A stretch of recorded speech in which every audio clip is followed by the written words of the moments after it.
سو جاؤ جان، ابھی صبح ابھی صحیح وقت نہیں آیا، اتنا کہتا وہ اسے خود میں بیچ کر آنکھیں موند گیا تو ریحا نے اس کی گردن میں اپنا چہرہ چھپایا تھا۔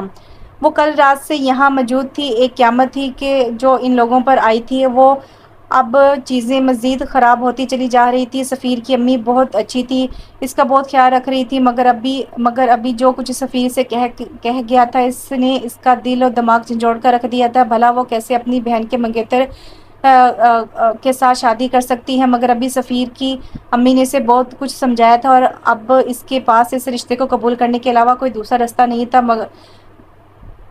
مگر اس کا نکاح ہو جانا تھا اس کی بہن اور ماں باپ کے بغیر۔ مگر اب حالات کا یہی تقاضا تھا اور یہ کروا گھونٹ پینا تھا۔ وہ ابھی انہی سوچوں میں گم تھی جب کمرے کا دروازہ نوک ہوا۔ وہ یکدم سے سنبھل کر بیٹھی تو دروازہ کھلا تھا اور آنے والا سفیر تھا جس کے ہاتھ میں کھانے کی ٹرے تھی۔ آپ امی بتا رہی تھی تم نے کھانا نہیں کھایا تو میں کھانا لے آیا ہوں۔ سوری، بس وہ مجھے بھوک نہیں تھی۔ شرمندگی سے اس نے سر جھکایا تھا۔ وہ لوگ پہلے ہی ان سب کے لیے اتنا کر رہے تھے اور مزید اسے پریشان کر رہی تھی۔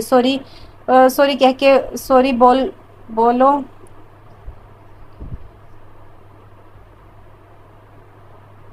سوری کیوں بول رہی ہوں؟ میں سمجھتا ہوں کہ یہ سب آسان نہیں ہے یہ سب قبول کرنا۔ اس کے پاس بیٹھتے وہ بولا تو وہ ذرا سا کھسکی تھی۔ امی نے بتایا کہ تم نکاح کے لیے راضی ہو گئی ہو تو میں نے سوچا کہ تم سے کچھ باتیں کلیئر کر لوں۔ جی وہ محض اتنا ہی بول سکی۔ یہ نکاح میں کسی بھی طرح کسی دباؤ میں آ کر نہیں کر رہا اور جب تم میرے نکاح میں آؤ گی تو تمہارا وہی مقام ہوگا جو میری بیوی کا ہونا چاہیے۔ ریحا میرا ماضی تھی، میں اس کی حفاظت کروں گا، اسے ڈھونڈوں گا، مگر مجھ پر صرف تمہارا حق ہوگا۔ پوری دلی رضامندی سے اس رشتے کو قبول کر رہا ہوں، تم سے بھی یہی امید رکھوں گا۔ اس کی بات پر وہ آہستہ سے اپنا سر جھکا گئی تھی کیونکہ اب بولنے کو اس کے پاس کچھ بچا ہی نہیں تھا۔ یہ مت سمجھنا کہ صدرا کے میں ماضی میں رہ کر تمہارے ساتھ ناانصافی کروں گا۔ مجھے آپ پر یقین ہے سفیر، مگر میری بہن میرے بارے میں کیا سوچے گی؟ نہ اس کے منگیتر، آپ اس کے منگیتر تھے، میں نے آپ کے ساتھ۔ وہ بہت کچھ کہتے کہتے چپ ہوگی۔ وہ کچھ نہیں سوچے گی کیونکہ حالات کی نزاکت کا اسے بھی اندازہ ہے۔ میں بنا کسی رشتے کے اپنے ساتھ نہیں رکھ سکتا آپ کو، اور اگر تمہیں اکیلا چھوڑا تو کنگ تمہیں نقصان پہنچا سکتا ہے۔ یہ کھیل بڑا اور خوفناک ہے، یہاں سے نکلنا بالکل بھی آسان نہیں ہے۔ میری بات کو سمجھو اور سب بھول کر آگے بڑھو۔ اس کا ہاتھ تھامتے وہ نرمی سے بولا تو وہ سر ہلا گئی۔ اب اس کے پاس کوئی دوسرا راستہ نہیں تھا یہاں سے آزادی حاصل کرنے کا۔ میں سمجھ رہی ہوں، میں آپ کے ساتھ ہر قدم پر اس کنگ سے اپنی بہن کو بچانے کے لیے مجھے جان بھی دینی پڑی تو میں دوں گی سفیر، کیونکہ بنا قصوروار ہوئے ہم لوگوں نے بہت برا وقت دیکھا ہے۔ میرے ماں باپ ہسپتال میں ہیں، بستر پر پڑے ہیں، میں بے گھر ہو گئی ہوں اور میری بہن کو میں نہیں جانتی وہ اس وقت کہاں ہے، لیکن میں ہر وقت دعا گو رہتی ہوں اس کے لیے کہ اللہ اسے صحیح سلامت رکھے، وہ جلد ہی ہم لوگوں کے پاس واپس آ جائے۔ یہ کہتے ہوئے اس کی آنکھیں نم تھی اور وہ رو رہی تھی۔ سفیر نے آگے بڑھ کر اسے گلے سے لگایا تھا اور اس کا سہارا پاتے وہ پھوٹ پھوٹ کر روئی تھی۔ وہ بے حس و حرکت بستر پر پڑی تھی اور وہ درندہ اسے نوچ رہا تھا۔ آج اسے یہاں آئے تیسرا دن تھا اور ان تینوں دنوں میں اس کی آبرو ریزی ہوئی تھی، اس کی عزت کی دھجیاں بکھیری گئی تھی۔ وہ رو رہی تھی لیکن اب تو رونا بھی جیسے ختم ہوتا جا رہا تھا۔ وہ پتھر کی ہو گئی تھی، اسے ایسا لگا تھا اس کا شوہر اس کا سودا کر کے نہ جانے کہاں غائب ہو چکا تھا اور وہ ان درندوں کے رحم و کرم پر تھی۔ وہ آدمی اب کسی سے اس کو بیچنے کی بات کر رہا تھا اور وہ جیسے جیسے اس آدمی کی باتیں سنتی جا رہی تھی اس سے اس دنیا کے لوگوں سے گھن آ رہی تھی۔ وجدان بذات خود اس کے نکاح میں شرکت کے لیے آیا تھا اور ایک بھائی کی طرح اس نے سب کچھ کیا تھا۔ ایک انجان انسان کی اپنے لیے اتنی فکر دیکھ کر اس کی آنکھوں میں آنسو آئے تھے۔ اور جب وجدان نے اپنا ہاتھ اس کے سر پر رکھا تو اس کی آنکھوں سے آنسو کا ایک رواں نکلا تھا۔ زندگی کے اتنے بڑے دن اس کے ساتھ اس کا کوئی بھی اپنا نہیں تھا۔ دل کے دکھ سے بھرا ہوا تھا مگر وہ کمزور پڑ کر اپنا تماشا نہیں بنانا چاہتی تھی۔ وہ سفیر اور اس کی ماں کی شکر گزار تھی کہ ان لوگوں نے اسے اپنایا تھا، ورنہ وہ کہاں جاتی یہ دنیا تو اسے نوچ کھاتی۔ نکاح کے بعد سفیر کی امی اسے سفیر کے کمرے میں چھوڑ گئی تو اس کا دل ایک نئی لے پر دھڑکا تھا۔ کل تک جو انسان اس کی بہن کا تھا آج وہ اس کا ہو گیا تھا۔ یہ سوچ آتے ہی سارے خواب زمین بوس ہو کر بکھر گئے تھے۔ اس نے سوچ لیا تھا کہ وہ اس رشتے کو نہیں نبھائے گی بلکہ اپنی بہن کے واپس آنے پر وہ سفیر اور اس کے بیچ سے نکل جائے گی۔ ابھی وہ اسی سوچوں میں تھی جب کمرے کا دروازہ کھلا تھا اور سفیر کمرے میں داخل ہوا تھا۔ سلام کرتا ہوا اس کے پاس بیٹھا تو وہ خود میں سمٹی تھی۔ سفیر نے آگے بڑھ کر اس کے ماتھے پر اپنے لب رکھے تو اس کی ریڑھ کی ہڈی میں سنسناہٹ ہوئی تھی۔ وہ اسے روکنا چاہتی تھی مگر خود میں اب ہمت نہیں پا رہی تھی۔ سفیر، ریحا